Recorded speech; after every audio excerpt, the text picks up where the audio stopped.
Hello, welcome to another Rio how-to, and today's how-to is about using a Spey casting rod like this Spey rod for making a Spey cast called a snap T. Now the snap T is also known as a circle Spey or a C Spey or a snap Z, and there's lots of names for it, and names, you know, irrelevant at this stage. The important thing is the physics of the cast and when you would do it and why would you do it. So let's have a look. Right now we've got a wind that's going straight up the river. If I'm casting, and be casting across the river here, I'll be casting with my right hand. This is an upriver wind, and what that means is that you always want to make a cast with your upstream hand. So if the wind is blowing that way and I'm casting this way, the line blows away from me. That's safe. Right? You always want to be safe. What you don't ever want to do is make this cast when the wind's blowing downriver. Because if the wind's blowing that way and I'm casting this way, the line's going to blow into me and hit me, and it's a terrible thing. You're going to get hurt. So the first thing to know about this cast is make this cast when the wind blows upriver or if there's no wind, right? But just don't do it with the downriver wind. The second time to use this cast is if you're using a Skagit style line, Skagit head.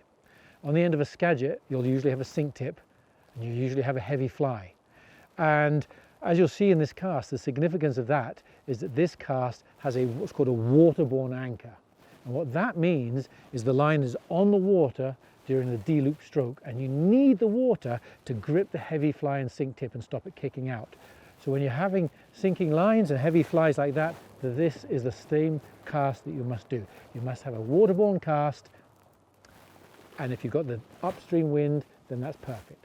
So those are your two reasons for making a snap T: upstream wind or Skagit line. So that is when you make the snap T. Now let's have a look at how you make the snap T. How do you make this cast? Well, I'm on the left side of the river. I'm going to make a right-handed cast. As I said, this cast is always a cast that is done with your upstream arm, so it's my right hand in this case. And this cast consists of 3 separate movements.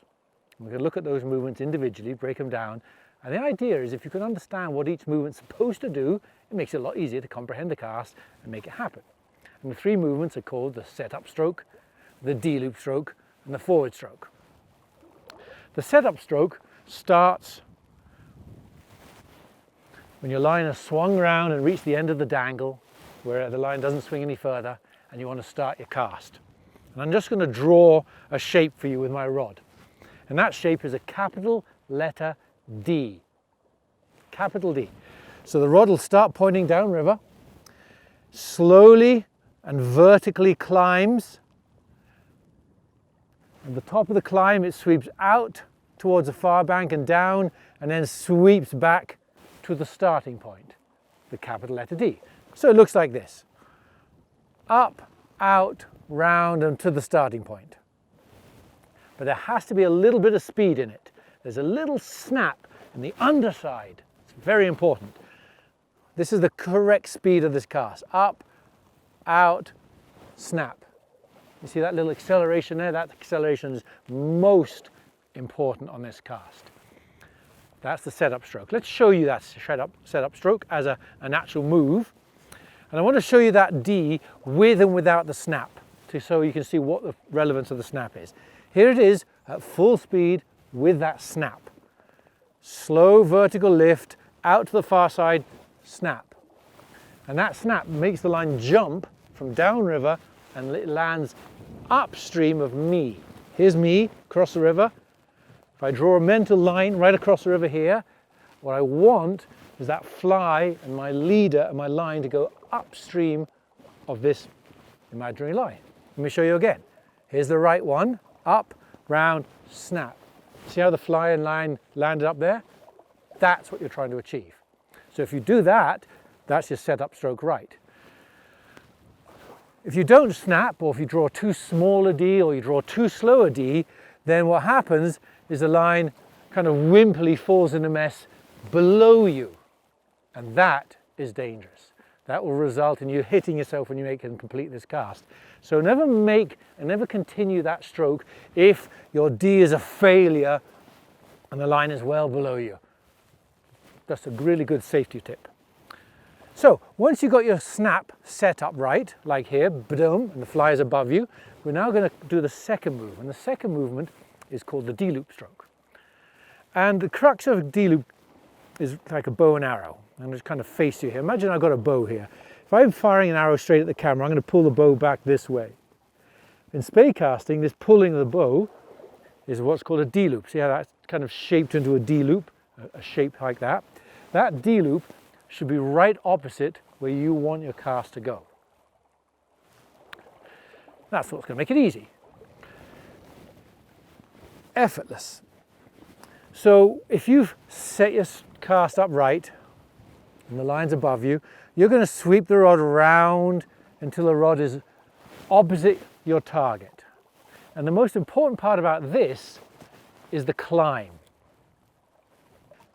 And what that is, I'm going to wrap the line around the rod again. When you finish the D, the first move, your rod should be about 1 foot above the water. And then as you sweep round, that rod should climb.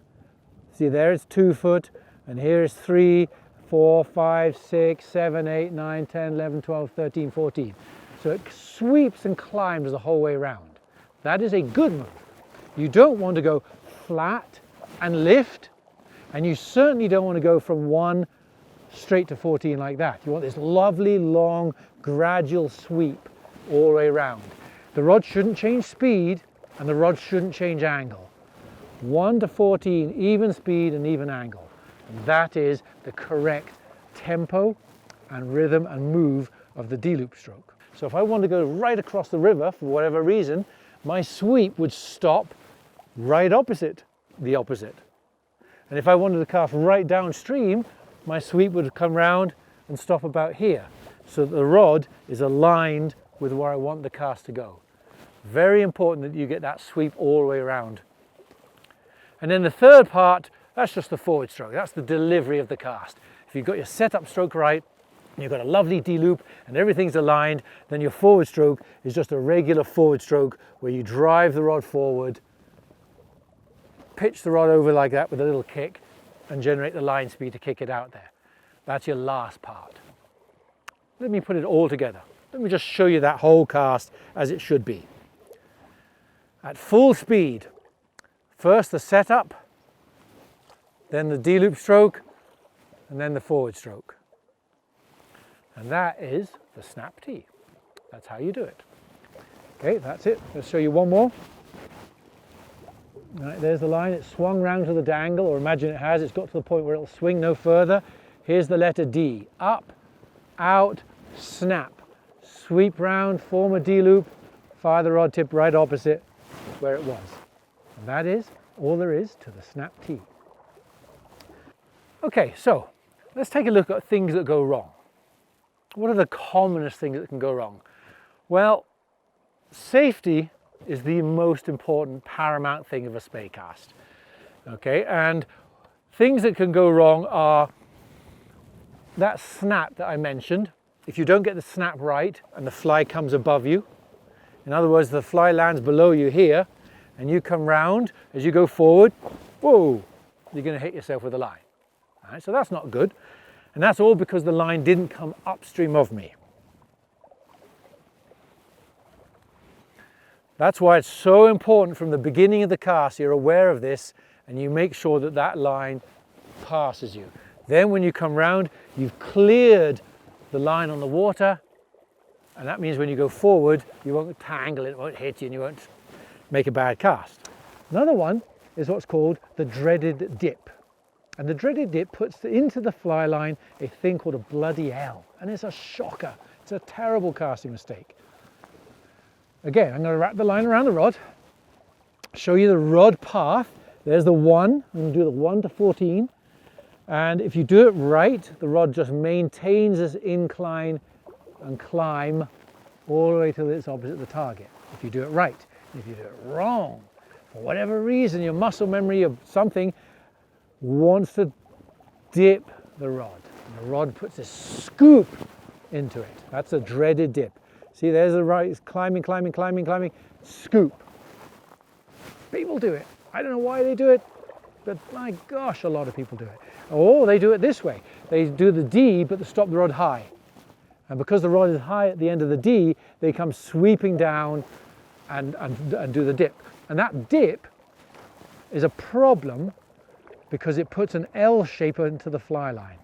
That L shape is called the bloody L. Spey casting terminology. Let me show you it. If I sweep round here, you can see that this line has a kink, a little L shape in it, and that's what I'm talking about. That's the bloody L. Let me show you that again. Sweep. There's a big zig in it.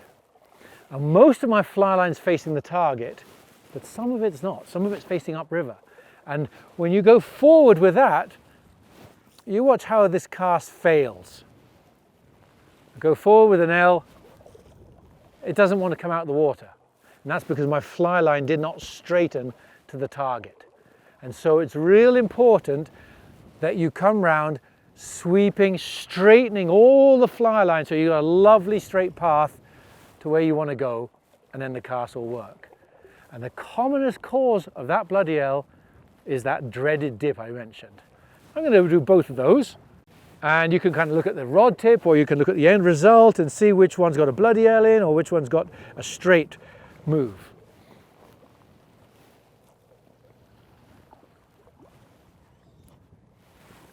Okay, that was a good one, right? And I see that rod climbed and swept around nice and even opposite my target.